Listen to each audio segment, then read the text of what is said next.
Over the past 12 episodes, we've seen how the Catholic Church built Western civilization. But where is Western civilization going? What's next? What can we do about it?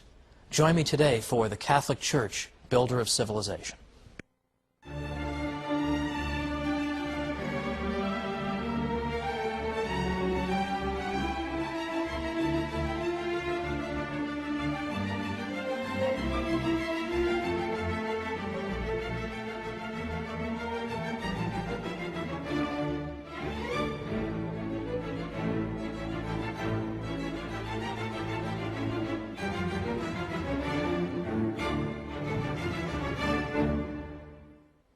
Welcome to the Catholic Church, Builder of Civilization. I'm Thomas Woods. This is our last episode. So let's take a moment and take stock of what it is that we've seen thus far. Because I think when you put it all together, it's a pretty impressive package for the Catholic Church after all. For instance, we went after the subject of science right away, because there I think people are most likely to disparage the Church or to think not especially well of her, that she has not distinguished herself very well when it comes to science. But to the contrary, we've seen that modern historians of science, who would know something about this, they do this for a living, are now no longer saying that about the Catholic Church, that she's just an enemy of science.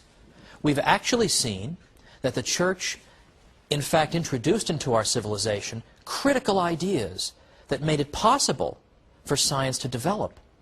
In fact, it's not just a coincidence that science developed in a largely Catholic milieu, in a world that was formed by Catholic ideas, but rather it makes perfect sense, as we saw earlier. Beyond that, we looked at great priest scientists whose names have been forgotten, but who achieved great things in the sciences. And at that time I urged people, and I renew that urge today, to consider learning more about and even writing about the Jesuit scientists. These people accomplished so much in the sciences, it's absolutely astonishing, and yet no book about it?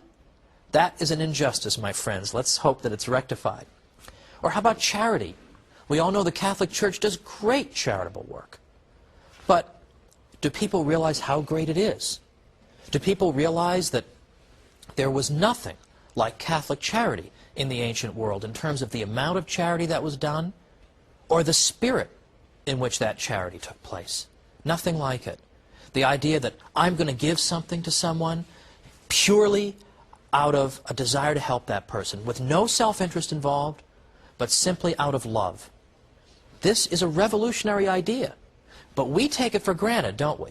When we hear that somebody's been charitable, that's exactly what we think about, that the person did something without any thought for his own welfare, but did something solely to help somebody else. We think of that as being charity. But why does that come naturally to us? Why do we think of that as charity? Well, it's because we live in a civilization that still bears the residue of its Catholic influence. If we were living in ancient Greece and Rome, we wouldn't have these ideas about charity.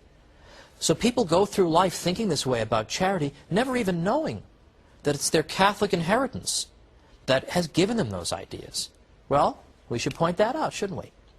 But then there's the university system. Who gave birth to the university system in the High Middle Ages? The Catholic Church. Who made that possible? Who fostered it? Who protected it? And who encouraged the kind of vigorous, rational debate that occurred within the precincts of the university? Of course, it was the Church.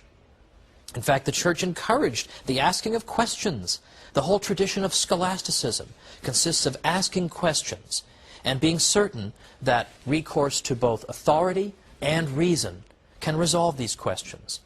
There was a confidence in the cathedral school at Chartres and in a great many other Catholic thinkers that God had not given us our rational natures in vain, but He intended us to use them. We should use our rational nature. We should use our reason to understand the world around us, and that reason properly applied will not mislead us. We have also seen that the idea of rights comes out of the Catholic Church too. Now this, for a long time, has been assumed to be a teaching that comes from secular thinkers, or non-Catholic thinkers at the very least, perhaps in the 17th century, little before, little after. But we've seen that in fact the idea of rights, natural rights, rights that inhere in us as human beings naturally, rights that mean that you can't invade my person, you can't kill me, you can't steal from me. These things that inhere in us as human beings, these ideas developed out of the Catholic Church and her own canon lawyers. And here I rely on an important book by Brian Tierney, who's one of the great experts on the idea of rights. He has a great book called The Idea of Natural Rights. And it's there where you see the most systematic refutation of the idea that rights just came out of nowhere in the 17th century. He shows that they came out of the heart of the Church. Now, we've also seen that international law comes out of the Catholic Church too. International law, which is closely related to the idea of rights, comes out of the Catholic Church. Because international law says that some countries don't have more rights than others, but that each state has an equal dignity, regardless of whether the ruler of that state is Catholic or non-Catholic.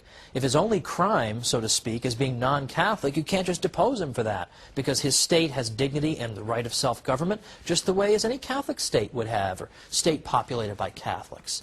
So international law, the idea there's an absolute moral standard that governs the interaction of states. Where does this come from? It comes from the Catholic Church with Francisco de Vitoria and Francisco Suarez and de Soto and all these other thinkers. Even law itself, law domestically, is indebted to the Catholic Church because the canon law was the first modern legal system in Europe. Because for the first time, church law was brought together systematically and presented in a coherent whole, where all contradictions that might have existed have been reconciled. That's what modern states in Western Europe did when they were developing their own legal systems. They used the model of canon law as to how you go about doing that.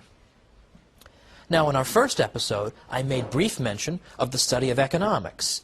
Now, economics really is an interesting science, so I don't want to hear any objections to economics. But economics is often thought to have emerged in the 18th century. In the 18th century, sort of deistic thinkers, or thinkers who certainly weren't Catholic, just suddenly came up with the idea of economics, just kind of poured out of their heads.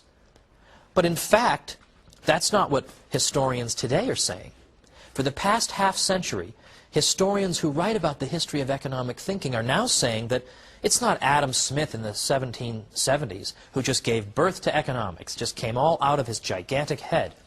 But instead, they're now pointing to a people called the late scholastics, who were Spanish thinkers. Well, they weren't all Spanish, but the best ones were Spanish. So all you Spaniards out there, congratulations.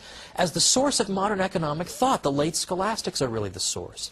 One of the great 20th century economists, Joseph Schumpeter, said, "It is they who come nearer than does any other group to having been the founders of scientific economics." And there's been much scholarship written about this ever since Schumpeter wrote in the 1950s. Modern historians of science have continued to uncover the critical and important insights into economic thought of these people. For example, Raymond de Roover, Marjorie Grice Hutchinson, and scholars who are still alive like Alejandro Chafuin and Harry Vereiser at the University of Detroit. This is an important contribution as well. Now let me give an example of what I mean here. In the 16th century, when precious metals coming from the New World began to reach Europe, people noticed that prices rose. So what they recognized was there was a kind of a fixed cause and effect relationship going on here, that there was a relationship, some kind of a relationship, between the level of prices and the amount of money. So in effect, this was like an economic law. So they understood scientifically that there were relationships at work in the world of economics. This is an essential breakthrough. They also wrote great moral treatises relating to economics, like Juan de Mariana wrote a fantastic treatise denouncing inflation, when governments inflate the money supply and thereby make each unit of money worth less. He denounced this as a terrible, inexcusable crime. Kings used to call in the coins in their realm and then clip them and save some of the metal and then return the coins to the people. And of course, he's gained an awful lot for himself, and they're stuck with these crummy coins they have to exchange at the old value. Juan de Mariana denounced this because he understood the economics behind it. Now, how did this go unheralded for so long? Why for so long did we all think Adam Smith had a Why for so long did we all think Adam Smith had a gigantic head? Like, why did we think this? In part, it's because the people who wrote this stuff, the late scholastics, they didn't write books on economics for the most part. They wrote great moral treatises. And in the course of their moral treatises, they referred to economic topics. But they never had a book that said, here's our stuff on economics. So it was easy to overlook it. In addition, they wrote in Latin. And by and large, scholars today, particularly in economics, are not known for reading Latin. And so this was simply forgotten. And only now are we digging it out and saying, Catholics did this too. It's unbelievable. So I would say that we put this all together, and we haven't even talked about art and architecture. I assume that's taken for granted. The Catholic Church built Western civilization. And yet, not to beat a dead horse here, but this is one dead horse that amply merits a substantial beating. The European Union Constitution refuses to acknowledge the Catholic inheritance. Not a word. Western civilization comes from the ancient world, the Renaissance, the Enlightenment, and that's it. And whatever happened in between, nobody really knows, couldn't possibly have been very important. Seriously, only an imbecile could believe this now, given all the evidence that's out there. But this is what we're told by the European Union. And it can't just be ignorance. It isn't just that they're dummies and they haven't done their reading. It can't be that. Because nobody who would presume to make a statement officially on behalf of the European Union could be that uneducated. It's frankly because of hostility toward the Church. There is a hostility toward the Church. We all know it. And in fact, this colors people's statements and judgments. They don't want to give the Church credit for things. My own theory is that one of the reasons a lot of secular intellectuals despise the Church is that the Church, in effect, reproaches them for their immoral lifestyles. They don't like being told they're not supposed to do this and that, and every time they see the Church, it's a reproach to them. And so therefore they have to wipe it out, they have to destroy it, they have to ignore it. But we refuse to go away, don't we? We refuse to go away. Well, after the break, we're going to talk about the state of Western civilization right now. Look around at the art world a little bit, the state of things, and see what, if anything, we can do about this. And what can we do to take this knowledge and spread it out there to the world?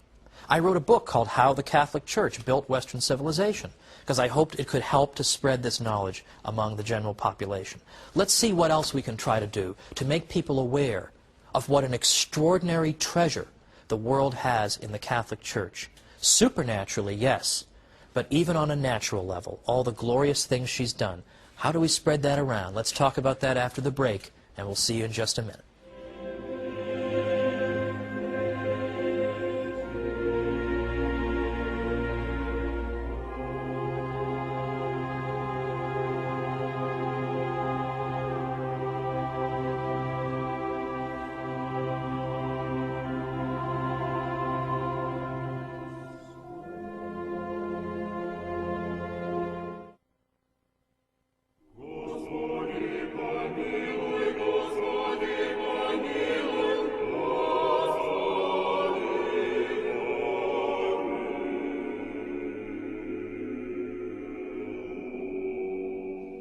Welcome back to the Catholic Church, builder of civilization. I'm Thomas Woods. Today we're sort of summing things up and then looking forward. We're looking at things the Church has done in the past and then thinking about what are we going to do in the future? What are we going to do to redeem Western civilization? Build it back up again to where it belongs. Now, I think if you were to take a quick glance, for example, at the world of art today, it's probably not fair to say all of modern art is just a complete disaster. I don't think anyone would really say that. However, I think we can say that there seems to be a relationship between a civilization's view as to whether there really is a transcendent, there's something that is beyond our experience, and a civilization that doesn't believe that believes in materialism. Materialism in this sense doesn't mean greed, it means believing that matter is all there is. If something isn't physical, then it doesn't exist. That's what materialism teaches. And it seems to me fairly obvious that the type of art you would see in those different types of civilizations would differ from each other. And this is a point that Jude Doherty made. He's the Dean Emeritus of the School of Philosophy at the Catholic University of America. And he's made this point. He asked the question, could a great Gothic cathedral, or indeed Gothic architecture in general, could that have been built in a materialistic culture? And likewise, could some of the hideous things that we see around us all the time, what Doherty calls Lego set architecture, we're surrounded by everywhere, would that have been built in an age and a culture that believed in the transcendent? When you, in effect, when you believe in materialism, what you're saying is that there is no meaning to life. If all there is matter, if matter is just dead, it has no purposes, then there is no meaning to anything if there's no transcendent. And if you really believe that life has no meaning, it would be a miracle if that belief weren't in fact reflected in your art.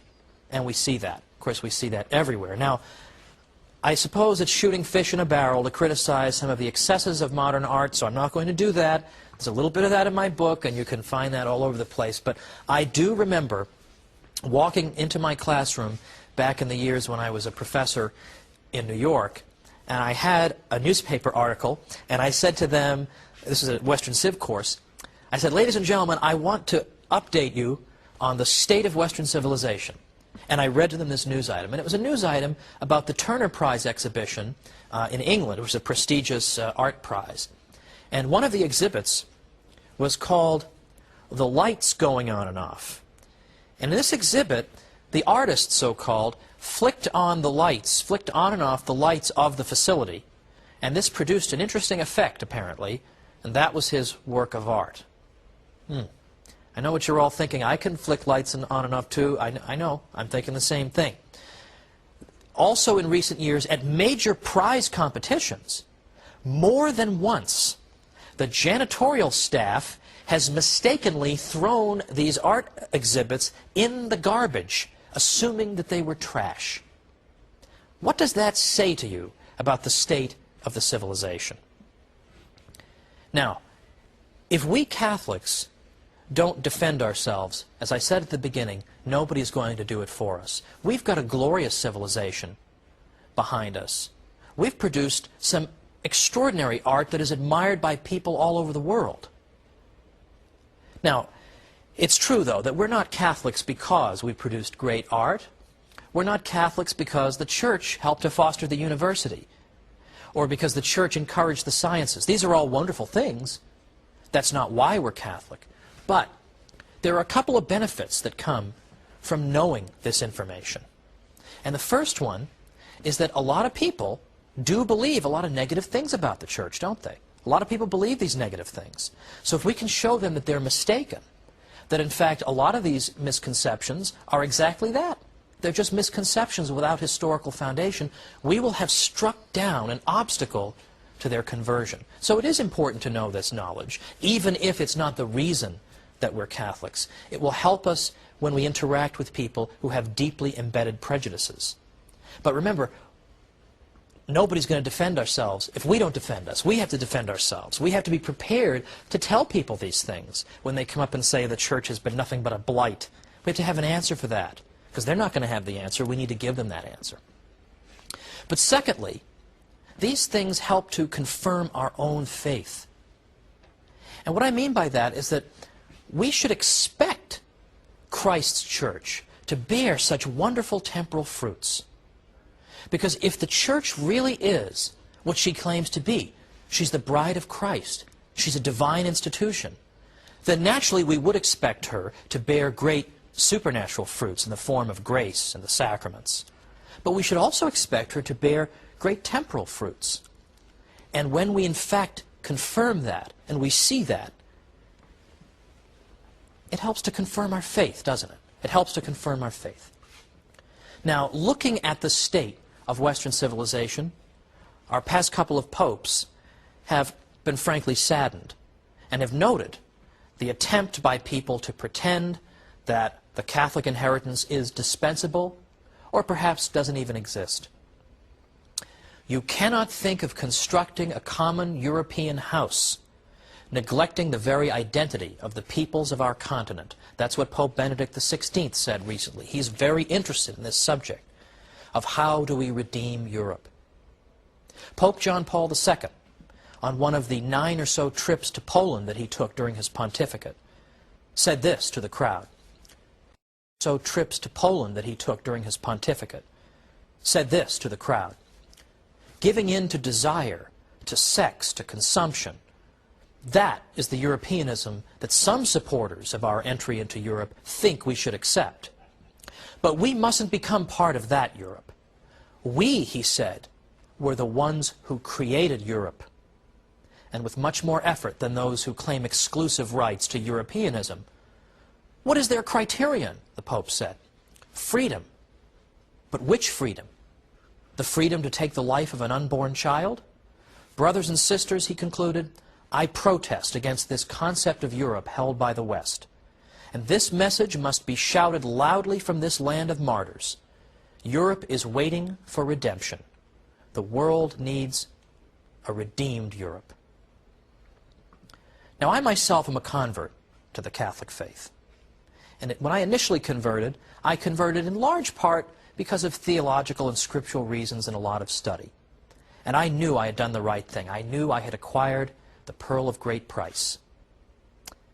Well, this project has been, in effect, like a second type of conversion for me. I've renewed all the enthusiasm that I had for the church when I first entered. Because I knew a lot of this stuff about the history before I wrote How the Catholic Church Built Western Civilization, but I learned a lot more as I did it. And I said to myself, this is it. This is the institution that Christ established. Look at it. Look at all the wonderful fruits. Now, how are we going to get this out there? Well, I would say a key method is educating ourselves, and that includes educating the next generation. So it seems to me that either homeschooling or Catholic schooling that includes sound historical study is absolutely indispensable. Because let's be honest, a lot of people in the world are not particularly knowledgeable about the stuff we've covered here. So it only takes 2 or 3 really well thought out sentences to knock over their whole case. So if we got our kids ready so that when they go out there and they find themselves fighting against anti-Catholic propaganda, if they're ready to meet it on its own terms, people are going to be stunned. They're not going to know what to say because nobody's got a good historical foundation. But disproportionately, I believe that students who are being homeschooled, even though they're a minority, they will still disproportionately, out of proportion to their numbers, be numbered among the educated people of our world to come. And they will be ready for the usual claims made against the church. That's essential. We're all set to get started homeschooling our kids. I can't wait to do it. But in the case of my own conversion, I remember, if I may be pardoned this personal conclusion, I remember I was on the verge of converting. And, people wanted to send me books showing me why Protestantism was false and Catholicism was true.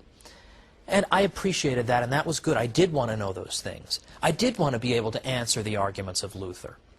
But ultimately what happened to me, and the whole story would take a little bit longer, but what happened to me was I reached a point at which I came to the conclusion that I wanted to be a Catholic. I pretty much knew I wanted to be a Catholic.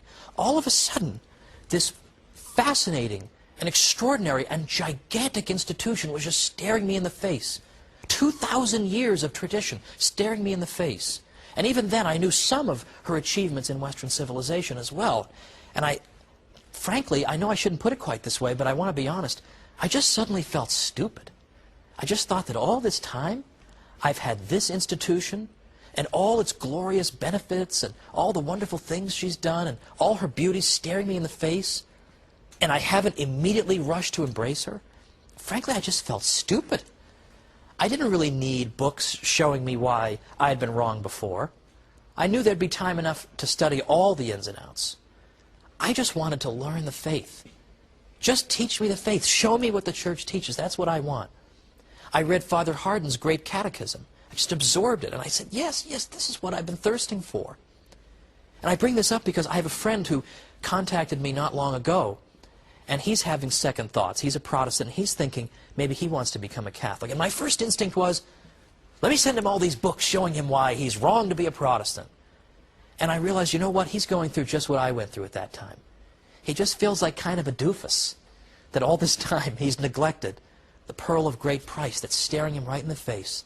This great institution, the most beautiful institution in the world. So instead, I just sent him books that explain the faith. Here is what it is. That is what converts people.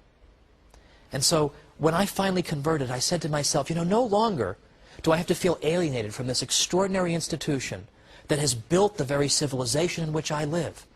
I'm part of her now.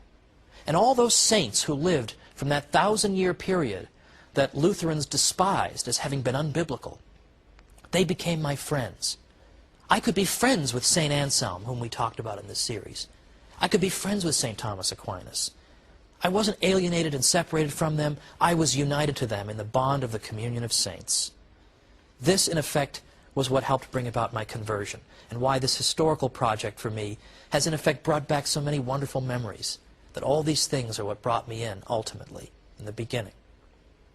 Now, one of my favorite quotations from the saints comes from St. Thomas More, who said that nobody on his deathbed ever regretted having been a Catholic. Now, isn't that true? Speaking to an audience of Catholics and non-Catholics, I can assure you that that is true. Now, over these 13 weeks, including today, it's been a real pleasure, if I may quote some other people in television, to come into your living rooms, and I'm deeply honored that you've welcomed me. I hope that some of the material that we've covered has been helpful to you, has made it easier for you to defend the Catholic faith, and has, in your case, as in mine, helped you to fall in love with her all the more. And so I wish you all the blessings of God, and I say to you, thank you very much for joining me, and God bless you, and perhaps we'll meet again sometime in the future. Thanks so much for being with me for the Catholic Church, Builder of Civilization. I'm Thomas Woods.